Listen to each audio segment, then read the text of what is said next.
Hello and welcome friends to Lopamudra Sinha YouTube channel. কেমন আছো? নিশ্চয়ই খুব ভালো আছো। নতুন ব্লগে তোমাদের স্বাগত জানাই। কি ভাবছো এই বর্ষায় একবার ইলিশ উৎসবে সুন্দরবন গেলে কেমন হয়? একদম ঠিক ভাবছো। কেন বলো তো, আমারও না মনটা ঠিক এমনই করছে। আসলে আমরা সুন্দরবনে যখন গিয়েছিলাম তখন বর্ষা ছিল না, ছিল শীতকাল। আর তাই বেশ মাথায় টুপি, গায়ে সোয়েটার, ওদিকে গলায় মাফলার দিয়ে আমরা চলে গিয়েছিলাম নামখানা থেকে নদী পেরিয়ে গোসাবায়। কারণ তোমরা যেখান থেকে সুন্দরবন যাও না কেন, এই হাতানিয়া দোয়ানিয়া নদীটা তোমাদের পেরোতেই হবে।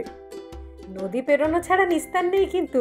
যারা জলে ভয় পাও তাদের কিন্তু একটু সমস্যা। গোসাবা পৌঁছেই আমরা কোথায় গিয়েছিলাম জানো? বেকান সাহেবের বাংলো, মানে রবীন্দ্রনাথ ঠাকুরের বাংলো বলে যেটা সবাই চেনে। অনেকটা জায়গা নিয়ে এই বাংলোটা অবস্থিত। মানে আমাদের যেরকম 2 কাঠা 2.5 কাঠা জমির উপর বাংলো সেরকম নয়। আর কি সুন্দর সুন্দর দেখো, এখানে মাটির স্ট্যাচুগুলো রয়েছে। এখানে এসে আমরা নিজেদের বয়সটাকে ভুলেই গেলাম।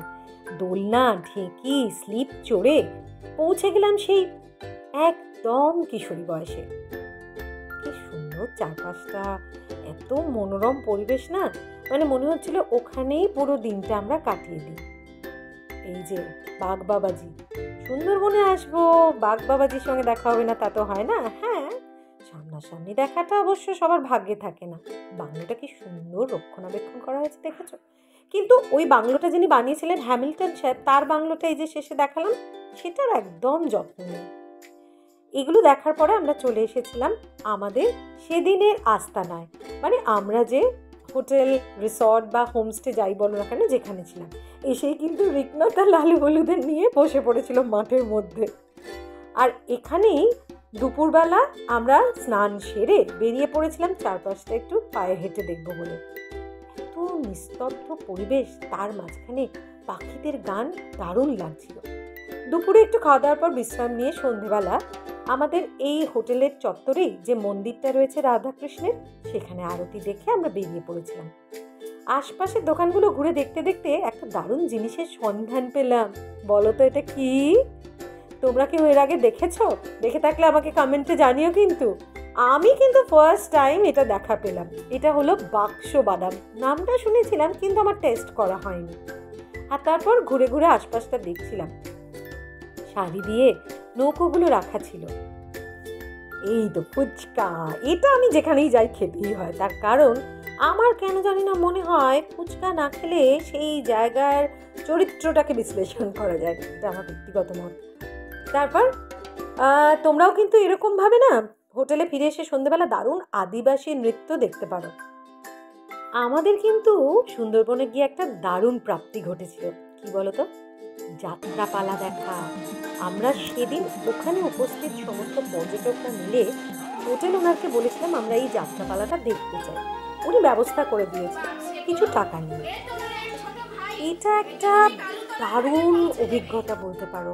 মানে যাত্রা তো আমরা দেখেছি, মঞ্চে দেখেছি 2-1 বার, কিন্তু এরকমভাবে খোলা জায়গায় এরকম একটা মাঠের মধ্যে যাত্রা দেখার অভিজ্ঞতা কিন্তু জীবনে প্রথমবার। আর এই যাত্রাপালাও কিন্তু ওই সুন্দরবন অঞ্চলের মানুষের দিনলিপিকে কেন্দ্র করে। যাত্রার নাম ছিল দুঃখিনী মায়ের ছেলে দুঃখে। এই যাত্রা দেখতে দেখতে সত্যি বলছি আমি মুগ্ধ হয়ে গিয়েছিলাম। বাংলার আদি এই লোকশিল্পকে যারা বাঁচিয়ে রেখেছেন সযত্নে, তাদের কুর্নিশ জানাই।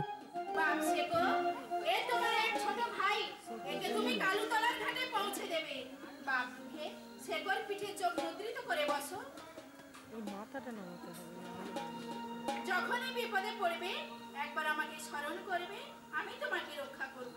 এখন আমি আসি বাবুকে, এখন আমি আসি। তাই যাও মা, তাই যাও। সুন্দরবন অঞ্চলের মানুষরা তাদের দেবতা হিসেবে বনদেবীকেই মান্য করে, আর সেটাই ফুটে উঠেছিল তাদের নাটকে। এত অপূর্ব লেগেছিল এই নাটকের প্রতিটি কলাকুশলীকে যে যাত্রাপালা শেষ হওয়ার পর আমরা এনাদের সাথে পরিচয় করতে আগ্রহী হয়ে পড়ি। এনাদের নিজেদের জীবন যাপনের কথা শুনে সত্যি সেদিন খুব কষ্ট পেয়েছিলাম। এত সামান্য পারিশ্রমিকের বিনিময়ে এই শিল্পটাকে কীরকম বাঁচিয়ে রেখেছেন এনারা। ছবিও তুলেছিলাম ওনাদের সঙ্গে। রাতটা তো বেশ কেটে গেল। সকাল হলো একটা দারুণ খেজুরের রস দিয়ে, আর সেটা কিন্তু বিক্রি করতে এসেছিল আমাদের এই থাকার জায়গাতেই। খেজুরের রস খাওয়ার পর ঝটপট আমরা তৈরি হয়ে নিয়েছিলাম, কারণ সেই দিনই আমাদের এই হোটেল ছেড়ে বেরিয়ে পড়তে হয়েছিল। আর আমাদের এই দিনে তালিকায় ছিল 3টে জায়গা দেখা। সুতরাং সবাই সুন্দর করে সারিবদ্ধভাবে আমাদের লঞ্চে উঠে পড়েছিলাম। যেহেতু এটা আমাদের গ্রুপ ট্যুর ছিল, দারুণ মজা হয়েছিল। তোমরাও কিন্তু সুন্দরবন গেলে না গ্রুপ ট্যুরে যেতে পারো। অবশ্য যারা চাও যে প্রাইভেটে একদম শুধু নিজেদের ফ্যামিলি মেম্বার নিয়ে যেতে, তারা সেভাবেও করতে পারো। লঞ্চে ওঠার পরেই আমাদের ছিল গরম গরম লুচি, তরকারি, মিষ্টি, এই সমস্ত ব্রেকফাস্ট। তবে তোমরা যদি এই বর্ষায় সুন্দরবনে ইলিশ উৎসবে যাও, তাহলে কিন্তু ব্রেকফাস্টে তোমাদের ইচ্ছানুসারে ইলিশ মাছেরও কোনো পদ থাকতে পারে।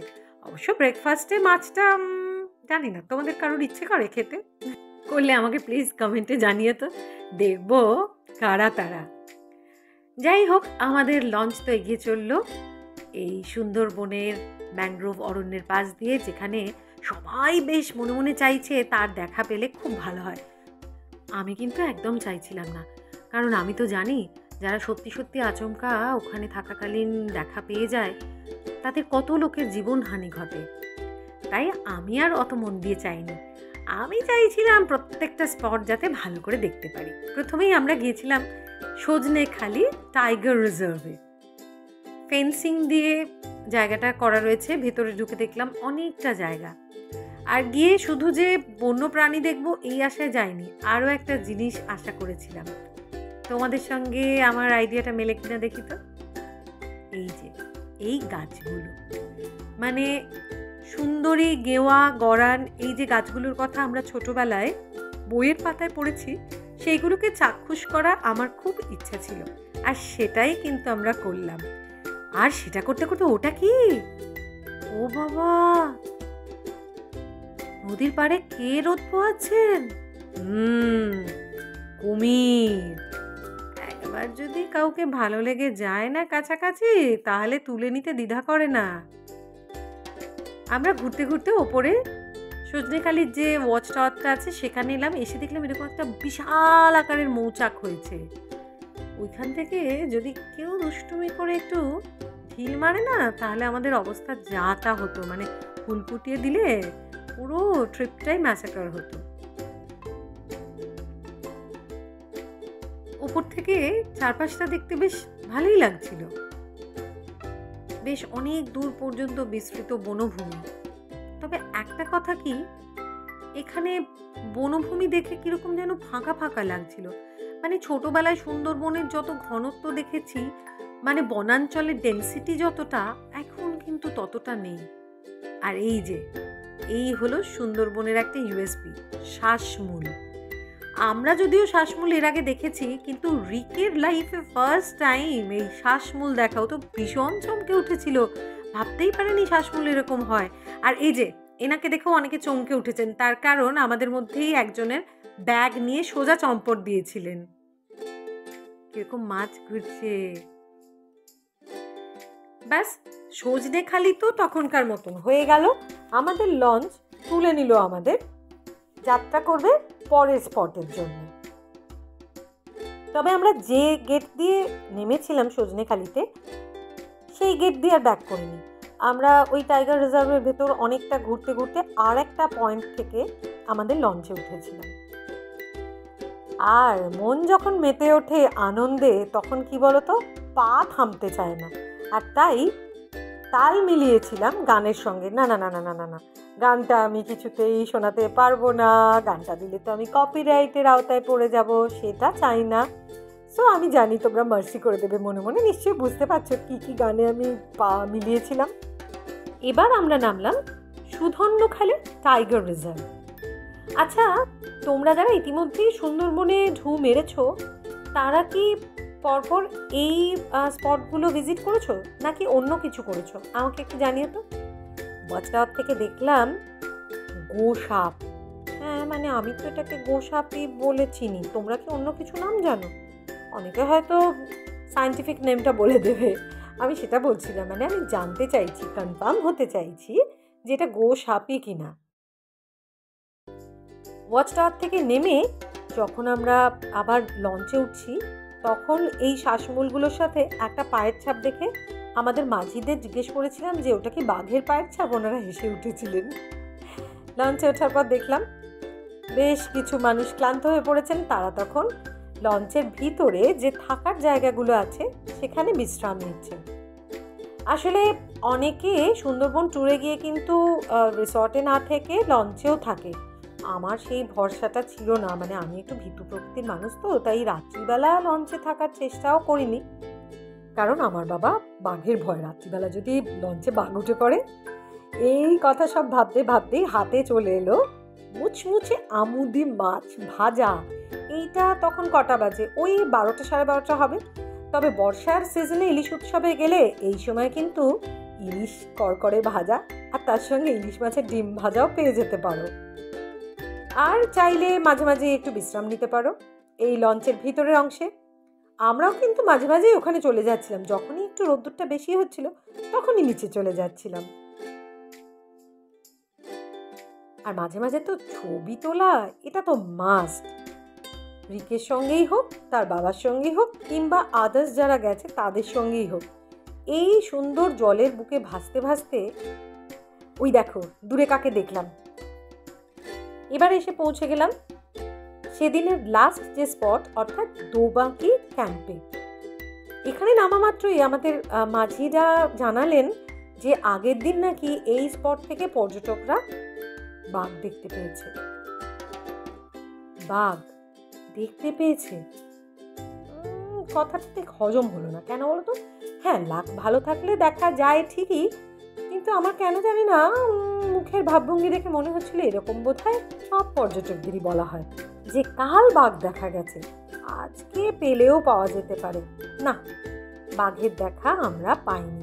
আমরা ওই হরিণ, বুনো শুয়োর, বানর, গোসাপ, মাছ, এটা সেটা অনেক কিছু দেখেছি, কিন্তু বাঘের দেখা পাইনি। বাঘের দেখা পাইনি তো কি হয়েছে? সুন্দরবনের পরিবেশ সেটা তো আমাদের মুগ্ধ করেইছে। শুধু একটা জিনিস আমি খালি ভাবছিলাম কি জানো, এই যে বনাঞ্চল আমরা দেখছি, দেখেই মন ভরে যাচ্ছে, কিন্তু আসলে এটা পর্যাপ্ত নয়। সুন্দরবনে কিন্তু আরও অনেক ম্যানগ্রোভের প্রয়োজন। তার কারণ এই যে ম্যানগ্রোভ অরণ্যের এই যে শ্বাসমূলগুলো উঠছে, এগুলোই কিন্তু সুন্দরবনকে ভাঙনের হাত থেকে রক্ষা করে। 3টে স্পট দেখা আমাদের শেষ হয়ে গিয়েছিল। এবার লাঞ্চের পালা। জমিয়ে লাঞ্চ হলো নদীর বুকে লঞ্চের ওপর ভাসতে ভাসতে। এরকম অভিজ্ঞতা সত্যিই বিরল। তবে তোমরা এই বর্ষার মরশুমে মানে ইলিশ উৎসবে যদি যাও, তাহলে আমাদের মতন এই চিংড়ি, কাঁকড়া এসব দিয়ে লাঞ্চ নয়। লাঞ্চ শুরু হবে একেবারে ইলিশের তেল ভাজা, ভাপা, সর্ষের ঝাল, তিল বেগুন, কচুল্লতি, মাথা দেওয়া টক, এই সব দিয়ে, বুঝেছো? আর আমি কিন্তু এখানে না লোভ সামলাতে পারিনি পরিবেশনে। খাওয়া দাওয়ার পর তোমরা কিন্তু আমাদের মতন মাঝি ভাইদের একটু রিকোয়েস্ট করতে পারো লঞ্চের স্টিয়ারিংটা হাতে নেবার। এই যে দিন শেষ হতে লাগলো আর সূর্যি মামা পাঠে গেলেন। এবার তো আমাদের পৌঁছে যাওয়ার পালা, মানে বাড়ির পথ ধরতে হবে না? ডুবন্ত সূর্যকে সাক্ষী রেখে আমরা বেশ কিছু ছবি তুললাম, আর এই সুন্দরবনের নদীকে বলে গেলাম আবারও আসবো তোমার কাছে ফিরে ফিরে, কারণ প্রকৃতি যে আমাদের মা, তার কাছে তো ফিরে আসতেই হয়। আমরা ধরে নিলাম ফিরতি পথ, চলে এলাম আমাদের গন্তব্যে। কিন্তু আমাদের এই বেড়ানো তোমাদের কেমন লাগলো? কি ঠিক করলে? যাবে নাকি এই বর্ষায় সুন্দরবনে ইলিশ উৎসব করতে নৌকো চড়ে? তোমাদের ভিডিওটা কেমন লাগলো আমাকে অবশ্যই জানিও। ভিডিও ভালো লাগলে লাইক, কমেন্ট, শেয়ার অবশ্যই করবে। আর সেই সঙ্গে যারা এই প্রথমবার আমার চ্যানেলে এসছো, তারা কিন্তু মনে করে একটু চ্যানেলটা সাবস্ক্রাইব করে দিও। দেখা হবে পরের ব্লগে আরও একটা নতুন টপিকের সঙ্গে। আজকের মতো টাটা।